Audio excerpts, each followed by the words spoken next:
Hi friends, how are you? I hope everyone is fine. ఈరోజు recipe ఏంటంటే the king of vegetables, అదే అండి వంకాయ ఫ్రై.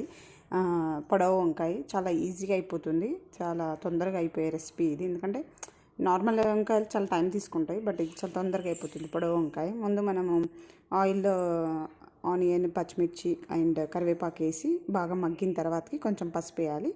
ఆ తర్వాతకి మనం కట్ చేసి పెట్టుకున్న వంకాయలు వేసేసి బాగా కలిపేసేసి క్యాప్ పెట్టేసేయండి. క్యాప్ పెట్టేసి ఒక 2 to 3 minutes మగ్గనివ్వండి. ఆ తర్వాత చూడండి ఎలా అయిందో. అంతే, తొందరగా అయిపోతుందండి.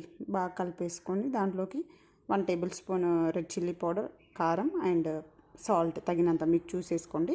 వేసేసుకొని బాగా కలిపేసుకోవడమే, అంతే. లాస్ట్ అండ్ ఫైనల్ కొత్తిమీర వేసుకొని దించేయడమే. చాలా ఈజీ అండి, మీరు కూడా ట్రై చేయండి. Thank you for watching. Do subscribe my YouTube channel. మీకు ఫుల్ వీడియో కావాలంటే కామెంట్ చేయండి, నేను అది కూడా పోస్ట్ చేస్తాను. Thank you.